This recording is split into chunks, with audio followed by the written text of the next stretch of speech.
வடக்கில் இராணுவத்தினரால் இளைஞர்களுக்கு போதைப் பொருட்கள் வழங்கப்படுகின்றன. மீண்டும் எரிபொருள் வரிசைகள். இந்திய ஆல்டோ இலங்கையில் விற்பனைக்கு தயாராகின்றது. 5 குற்றக்குழுக்கள் ஒரே நேரத்தில் செயற்படுகின்றன. ஜனாதிபதி தெரிவிப்பு.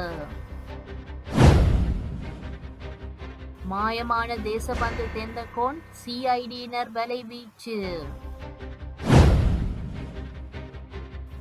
மே மாதத்துடன் முடிவுக்கு வரும் ஸ்கை தளம். இராணுவத்தில் 4/3 பங்கினர் வடக்கு மற்றும் கிழக்கில் குவிக்கப்பட்டுள்ளனர். யாழ்ப்பாணம் வடமராட்சியில் உள்ள எல்லாங்குளம் மாவீரர் துயிலும் இல்லத்தில் முகாமிடப்பட்டுள்ள இராணுவத்தினர் உணவகம் ஒன்றை நடத்துவதுடன் அங்கு இராணுவத்தினரால் இளைஞர்களுக்கு போதைப் பொருட்களும் வழங்கப்படுகின்றன. சில இளைஞர்கள் அந்த இராணுவ முகாமில் ஆடையின்றி உள்ளாடைகளுடன் இருந்ததை நான் என் கண்ணால் கண்டேன் என்று இலங்கை தமிழரசு கட்சியின் யாழ் மாவட்ட பாராளுமன்ற உறுப்பினர் சிவஞானம் சிறிதரன் தெரிவித்துள்ளார். பாராளுமன்றத்தில் வெள்ளிக்கிழமை நடைபெற்ற 2025ஆம் ஆண்டுக்கான வரவு செலவு திட்டத்தின் பாதுகாப்பு அமைச்சு மற்றும் பொதுமக்கள் பாதுகாப்பு மற்றும் பாராளுமன்ற அலுவல்கள் அமைச்சு மீதான குழுநிலை விவாதத்தில் உரையாற்றுகையிலே மேற்கண்டவாறு அவர் குறிப்பிட்டுள்ளார். இலங்கையின் பல பகுதிகளில் தற்போது எரிபொருள் நிரப்பு நிலையங்களுக்கு முன் நீண்ட வரிசைகள் காணப்படுகின்றன.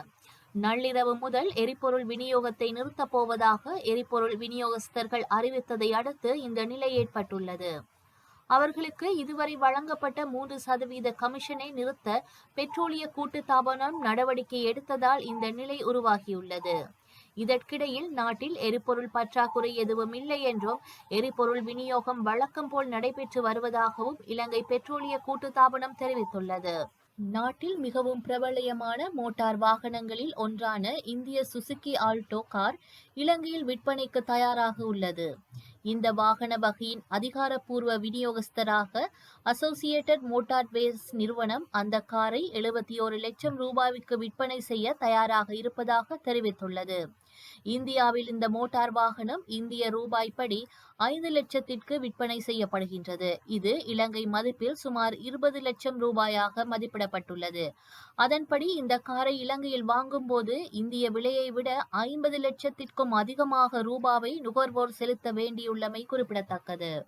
சட்டப்பூர்வ அரசுக்கு அடியிலுள்ள குற்றவியல் அரசை தேசிய மக்கள் சக்தி அரசாங்கம் முடிவுக்கு கொண்டுவரும் என ஜனாதிபதி அனுரகுமார திசாநாயக்க தெரிவித்துள்ளார்.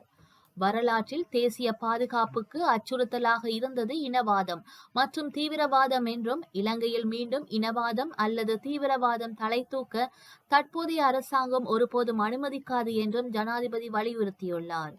புதிய சட்ட கட்டமைப்பின் மூலம் பயங்கரவாத தடுப்பு சட்டத்தை ரத்து செய்ய அரசு தயாராகி வருவதாகவும் ஜனாதிபதி அனுரகுமார திசாநாயக்க தெரிவித்துள்ளார். பாதுகாப்பு அமைச்சராக நாடாளுமன்றத்தில் 2025ஆம் ஆண்டு வரவு செலவு திட்ட விவாதத்தின் குழுநிலையின் போது பாதுகாப்பு அமைச்சகம், பொது பாதுகாப்பு மற்றும் நாடாளுமன்ற விவகார அமைச்சுக்களின் செலவின தலைப்பு தொடர்பான விவாதத்திற்கு பதிலளிக்கும் போது ஜனாதிபதி அனுரகுமார திசாநாயக்க இந்த கருத்துக்களை தெரிவித்துள்ளார். பொருளாதார நெருக்கடி அல்லது நாட்டில் பாதுகாப்பு இல்லை என்ற தோற்றத்தை உருவாக்கி அல்லது பொதுமக்களின் அமைதியின்மையை ஏற்படுத்தி அல்லது அரசாங்கத்தை கவிழ்க்கும் எதிர்க்கட்சியின் கனவுக்கு ஒருபோதும் இடமளிக்க மாட்டோம் என்றும் ஜனாதிபதி வலியுறுத்தியுள்ளார்.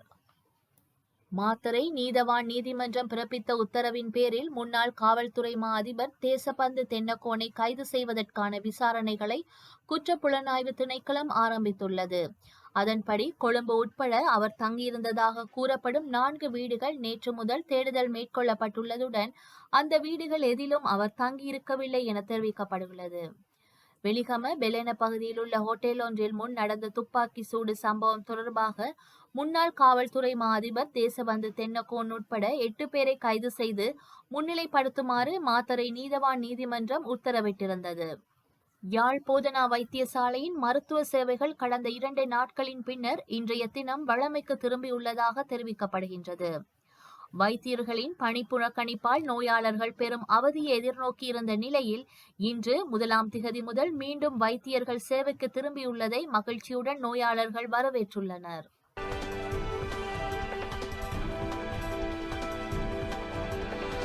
இணைய இணைய வழி பரிமாற்றங்கள் மற்றும் கிரிப்டோ கரன்சி பயன்பாடு தொடர்பில் கடும் நடவடிக்கைகளை எடுப்பதற்கு ஈரான் அரசாங்கம் தீர்மானித்துள்ளது. கிரிப்டோ கரன்சி பயன்பாடு அண்மை காலமாக அதிகரித்த வண்ணம் காணப்படுகின்றது.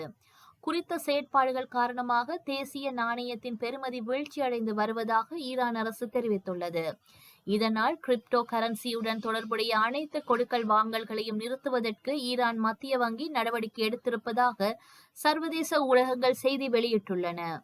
இதனால் சுமார் 10 மில்லியன் பயனாளர்கள் பிட்காயின் மீது ரியால் நாணய அலகை பயன்படுத்த முடியாத சூழல் ஏற்பட்டுள்ளதாக தெரிவிக்கப்பட்டுள்ளது. எதிர்வரும் மே மாதம் 5ஆம் தேதி முதல் ஸ்கைப் தளத்திற்கு விடை கொடுப்பதாக மைக்ரோசாப்ட் நிறுவனம் அறிவித்துள்ளதாக தகவல் வெளியாகியுள்ளது. அதற்கு மாற்றீடாக டீம்ஸ் செயலியை பயனர்கள் மத்தியில் பிரபலப்படுத்த அந்த நிறுவனம் தீர்மானித்துள்ளதாக தெரிவிக்கப்பட்டுள்ளது. 2003ஆம் ஆண்டில் அறிமுகமான ஸ்கைப் காணொலி அழைப்புகள், குழு சந்திப்புகள், உடனடி குறுந்தகவல் பரிமாற்றம், கோப்பு பகிர்வு மற்றும் நிலையான தொலைபேசிகளுக்கான அழைப்புகள் போன்ற வசதிகளை வழங்கியது.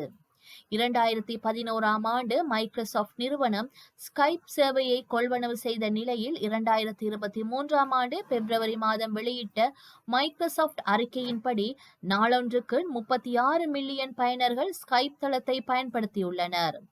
இந்த நிலையில் மைக்ரோசாப்ட் தனது டீம்ஸ் செயலியை அதிக முன்னிலையில் கொண்டு வந்து குழு சந்திப்புகள், கோப்பு பகிர்வு, அலுவலக பணிகளின் தொடர்பு மற்றும் ஒத்துழைப்புக்கான ஒரு மையமாக உருவாக்கியுள்ளது.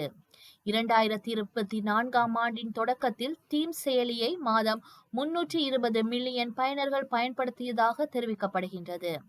அத்துடன் டீம்ஸ் பயனர்கள் ஸ்கைப் பயனர்களுடன் உரையாடவும் அழைக்கவும் அனுமதிக்கப்படுவார்கள் என குறிப்பிடப்பட்டுள்ளது.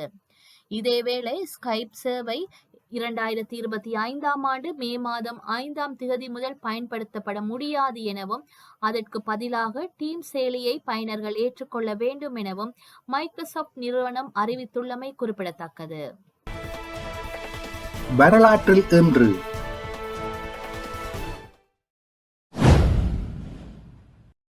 1948 இலங்கையின் தெற்கே ஓமகமைக்கும் கொட்டாவைக்கும் இடையே இடம்பெற்ற ரயில் விபத்தில் 52 பேர் படுகாயமடைந்தனர். 1949 இந்தோனேசிய ராணுவம் தலைநகர் ஜகார்த்தாவை டச்சுக்களிடமிருந்து 6 மணி நேரம் கைப்பற்றி வைத்திருந்தனர். 1953 சோவியத் தலைவர் யோசப் ஸ்டாலினுக்கு மாரடைப்பு ஏற்பட்டது. 4 நாட்களின் பின்னர் அவர் இறந்தார். 1954 அணுக்குண்டு சோதனை. காசில் பிரேவோ என்ற ஐதரசன் கொண்டு பசிபிக் பெருங்கடலில் பிகினி திட்டில் வெடிக்க வைக்கப்பட்டதில் கதிரியக்க மாசு அமெரிக்காவில் ஏற்பட்டது. செய்திகளை உடனுக்குடன் தெரிந்து கொள்ள உடனே சப்ஸ்கிரைப் செய்து பெல் பட்டனை கிளிக் பண்ணவும்.